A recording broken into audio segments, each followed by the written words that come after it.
Je m'appelle Anthony Spani, je travaille à la ville de Nigel. Donc, je fais mes études ici à la maison d'entreprise sur la formation BTS SEO, deuxième année, en partenariat avec Saint-Jacques et puis la maison d'entreprise. Aujourd'hui, je vais vous présenter la virtualisation d'un système d'information sur un serveur virtuel, ESXi.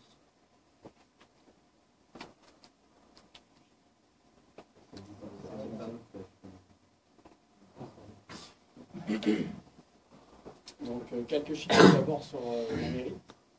Donc, la mairie, c'est à peu près 152 agents. Je dis à peu près parce qu'on a des apprentis qui arrivent, entre guillemets, de temps en temps. On a des contrats intérim, des embauches qui arrivent. Donc, je ne peux pas vous donner le chiffre exact pour les autres. Donc, le nombre d'utilisateurs informatiques de 87, répartis sur 8 sites distants. On gère également les écoles de la ville. Le budget annuel informatique de cette année a été de 46 000 euros. Donc il y a eu 40 000 euros pour le renouvellement des serveurs et 6 000 euros sur le renouvellement des machines. Le tout en investissement. Et on a eu à peu près 20 000 euros sur le fonctionnement. Donc le renouvellement du contrat copieur, etc.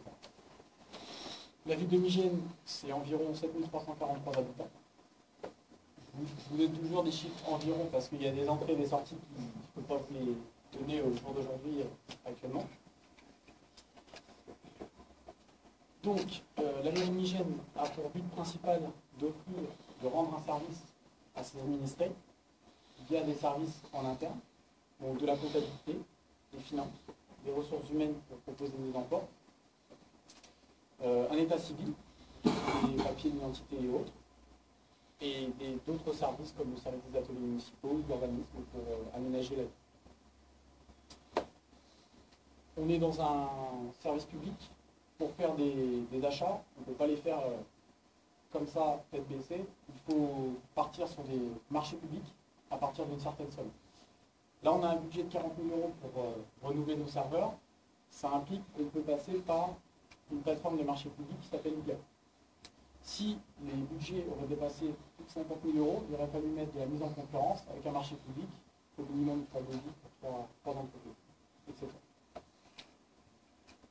Donc ensuite, les listes des TPE que j'ai mis en place aujourd'hui.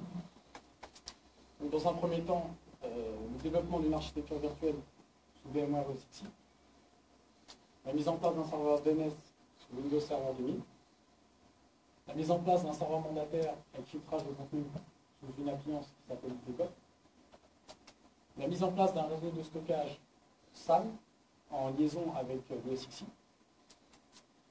l'administration d'un PBX au sein de la mairie et la migration d'un Internet qui devrait être terminée dans quelques temps. Donc le cahier des charges pour la migration d'une architecture physique à une architecture virtuelle. Donc, la date de départ du projet, ça s'est fait le 15 janvier. On a commencé à rédiger ça avec mon chef, établir les besoins, recenser ce qu'on avait actuellement et qu'est-ce qu'on aurait besoin pour la suite, au niveau des licences, des machines, etc. La date de fin du projet qu'on s'est fixée, c'est la fin d'année, 31 décembre. On aimerait que ça soit terminé fin d'année, au plus tard, début d'année dans le mois de janvier, avec les retards des projets. Donc la situation initiale, on a un vieux serveur, qui est sur Windows Server 2000. On n'a plus de contrat de maintenance, on n'a pas de sécurité physique, donc on n'a pas de redondance d'alimentation, pas de contrat de maintenance. Et autres inconvénients. Donc on a une sécurité quasi inexistante au niveau physique, mais aussi bien sur le plan logique. On a des antivirus qui ne sont pas de type professionnel, on a des utilisateurs sur un Active Directory qui ont des mots de passe très simples, 5 caractères, c'est des chiffres, des lettres, pas plus. On a également quelques surcharges réseau sur le réseau actuel, car on a un réseau en 100 mégabits et quelques points qui sont en 10 mégabits. Donc voilà. La situation finale, après avoir changé tout ça, ça serait de partir sur une architecture virtuelle, sur du 100 mégabits ou gigabits sur quelques mois. Le tout sur un ESXi. Donc l'objectif de ce projet, c'est de prendre l'infrastructure actuelle, qui est vieillissante et qui n'a pas été bien développée, entre guillemets, et de la faire évoluer vers des solutions de nos jours. Les avantages de la virtualisation, ça permet de réduire le coût d'électricité, les coûts de gestion pour une machine. Là, on va avoir un seul serveur sur lequel on va héberger plusieurs serveurs virtuels. On va pouvoir affilier à ce serveur des contrats de maintenance, gérer des licences sur une seule machine, etc.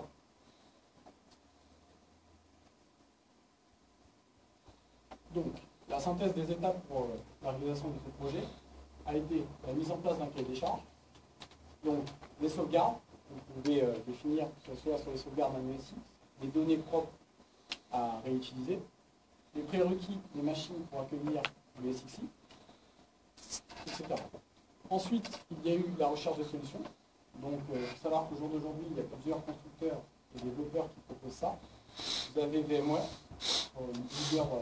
leader sur la virtualisation. Vous avez Oracle, et vous avez Microsoft. Qui proposent chacun leur produit.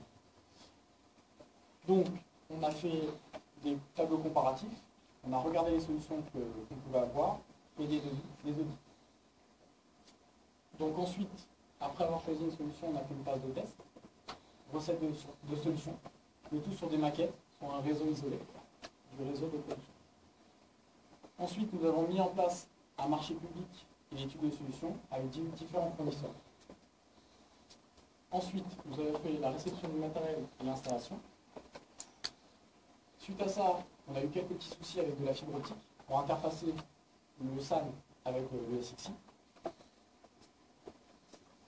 Suite à ça, on a migré le data store qui était sur la machine sur le SAN. Suite à des recommandations par VM.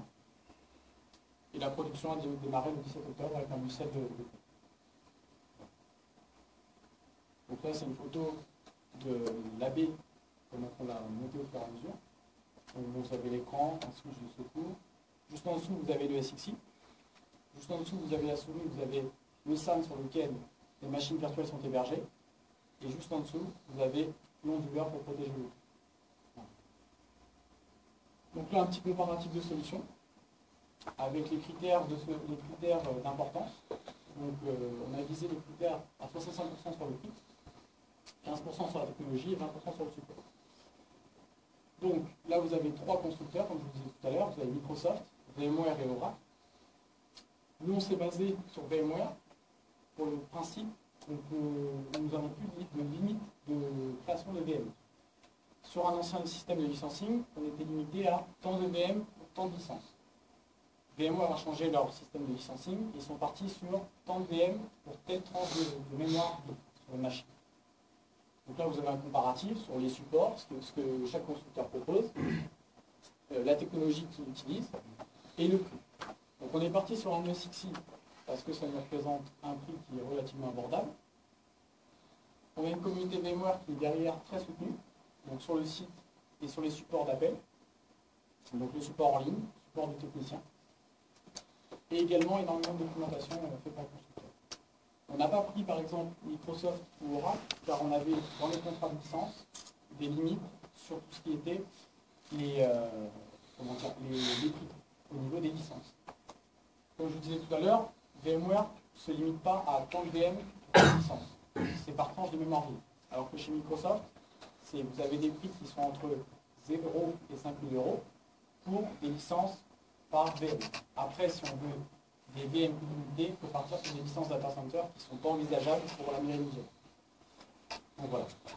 Ensuite, le choix entre les deux produits de VMware, on est parti sur le SXI parce que le prix était moins cher et ça représentait beaucoup plus d'avantages. Là, c'est plus technique pour différencier les deux. Sur le SX, on a un service console, c'est-à-dire une VM qui va interfacer votre SX sur Unix. Et sur le SXI, le noyau a été recompilé complètement pour directement interagir à distance. Donc là, je vous montre un petit comparatif des licences sur le livre blanc du SX. Je vais vous montrer quelques petites caractéristiques. Donc nous, on est parti sur la licence standard, avec quelques options qui nous convenaient. Donc une option qui est intéressante, c'est la haute disponibilité. Donc dans le cas où une machine vient à tomber, une machine virtuelle vient à tomber, une autre machine pourra prendre le relais.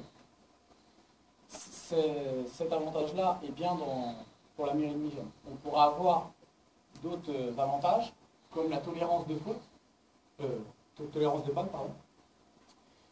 Mais c'est surtout pour des licences de grosses entreprises à grosse envergure qui ont de gros data centers. Pour la mairie de Nigène, on se contentera de redémarrer la machine sur une autre. On peut se permettre une petite coupure de 5 minutes. C'est pas très très grave. Donc voilà, donc vous avez quelques produits, quelques fonctions, comme le VMware Converter que Florian a présenté il y a quelques temps. Donc la solution retenue, c'est une machine physique, une couche de virtualisation avec le VMware ESXi, sur lequel vous allez pouvoir monter vos VM. Et ainsi réduire les coûts d'électricité. Donc ça, c'est une topologie qui est régulièrement utilisée en entreprise. Donc, les sites de production, en général, vous avez un site de production des hôtes ESX, donc des machines qui vont exploiter des machines virtuelles sur un SAN, qui seront stockées sur un SAN. Pourquoi un SAN? Parce que VMware recommande d'utiliser des réseaux de stockage pour des raisons de débit. Entre un ESX et un SAN à la mairie Nigène qu'on a installé, nous avons des liaisons à 10 gigabits seconde, qui permet d'avoir des liaisons conséquentes entre la machine qui va exploiter les fichiers virtuels et l'espace de stockage. Donc actuellement, on a uniquement la phase à gauche. On a la mairie, un ESX et un SAN.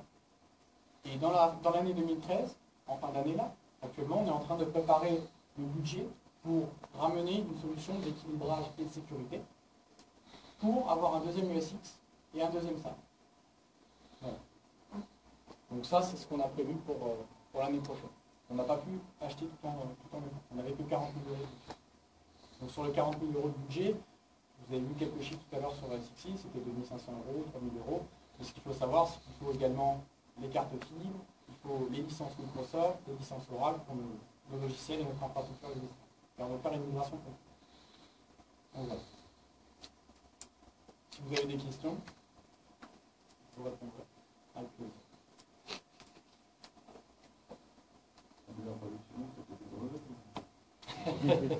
Non, la mise en production, ça a relativement bien été. J'étais derrière, j'en ai profité pour être en alternance en entreprise. Et donc, bon, il y a des petites choses à gérer, comme l'équilibrage de charges sur le réseau. Car sur les autres ESX, sur les autres ESX, sur notre machine, on a 4 liens gigabits. Et le petit souci qu'on a eu au début, c'est que j'avais configuré qu'un seul lien gigabit. Et quand beaucoup de personnes arrivaient sur l'application, vous aviez plusieurs VM qui utilisaient ce seul lien actif, ça faisait un boulot de tremblement réseau. Donc, des surcharges, des petits ralentissements. Pour pallier à ce problème-là, j'ai pris les 3 autres cartes réseau qui étaient inutilisées logiquement. Elles étaient reliées au switch, mais elles étaient inutilisées logiquement. J'ai créé un Ether Channel qui permet de répartir les charges sur 4 liens fibres, 4 liens cuivre, en gigabits, et ce qui a permis de régler le petit souci. Donc à ça, on peut également faire d'autres fonctions sur le SX, comme limiter une VM sur des ressources machines, etc. etc. On peut attribuer des poules de ressources et autres. Le problème de fibre, c'était, on avait une carte qui était de chez HP, qui devait s'installer sur le SX, donc il a fallu la démonter, la brancher. Le problème, c'est que dans le monde Unix, il y a des pilotes. Les pilotes ne sont pas forcément toujours fonctionnels. J'ai été sur le site de VMware, sur la communauté. Pour la même carte fibre, j'avais 3 pilotes. Pour les 3 pilotes, certains s'installaient à la ligne de commande, d'autres fallait passer par un vCenter. Un vCenter, c'est un serveur qui permet de gérer un parc de virtualisation. Et ce vCenter propose des petites modules qui permettent de mettre à jour les ESX. Donc un update manager. Et certains drivers, fallait passer par un update manager. Et d'autres, la ligne de commande. Donc le temps de trouver lequel allait bien, ça m'a pris un peu de temps. Et ensuite me renseigner sur les réseaux de stockage. Parce que les réseaux de stockage, c'est un monde bien à part, entre guillemets, des réseaux qu'on a l'habitude.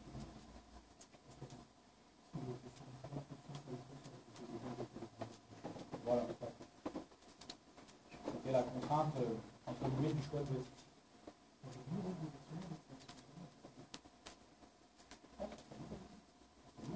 Je ne sais pas si le licensing en version ESX s'applique à ESX. Je ne pourrais pas vous garantir, mais sur ESX, le licensing actuellement, c'est en version SAPIC. D'accord.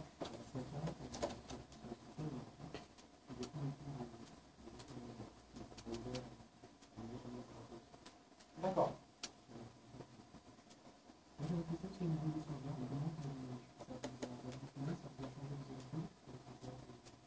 Alors à l'heure actuelle, pour les sauvegardes, je parle au niveau des fichiers proprement dit, on a des sauvegardes qui se font en total sur des petites baies de disques.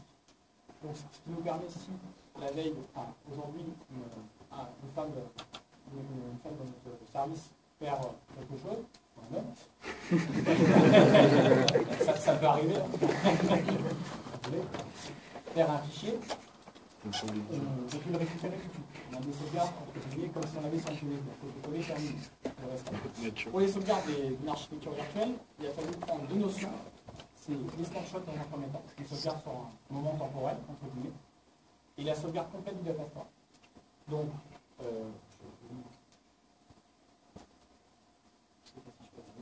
dans l'autre sens. Je vais y arriver.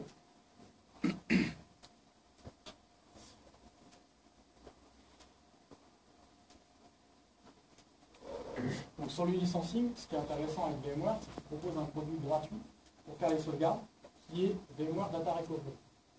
Et ce produit est disponible sur les 3 systèmes de licence. Ce produit permet de faire des sauvegardes sur un data store avec des snapshots. Ça sauvegarde vos machines virtuelles à un instant donné, à un instant clé, mais ça ne sauvegarde pas le contenu du fichier qui compose votre VM. C'est la contrainte de VMware Data Recovery. L'avantage, c'est que c'est gratuit, ça permet de faire une première étape de sauvegarde, mais ça ne sauvegarde pas le data store.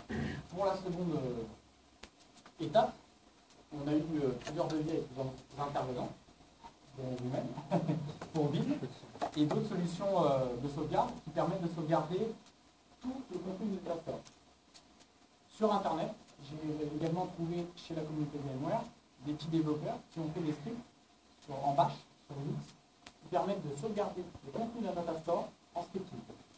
Donc après, on peut mettre ça en tâche planifiée sur un cron sur la machine, ou également exécuter des commandes SSH via du Windows, toujours en tâche planifiée. Ça, c'était la solution de sauvegarde. Donc ça nous permet de sauvegarder tout le data store. En plus, on rajoute des snapshots. Et pour les sauvegardes fichiers à proprement dit, on garde notre système actuel, qui est une copie bête et méchante sur une débit.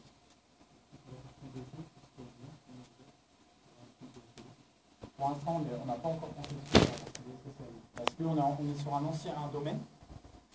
Le problème de migration d'un système actuel à un autre, c'est qu'on veut tout changer. Le domaine qu'on a, il s'appelle domaine.vid-mig. Donc vous voudrez l'appeler vid-mig.fr. Le souci, c'est que changer d'un domaine à un autre en production, c'est pas très évident. Donc pour l'instant, je ne suis pas encore attaqué à cette partie. Voilà, tout à fait. Parce qu'on a un Windows Server 2000, je veux passer à du 2000. Si vous avez d'autres questions.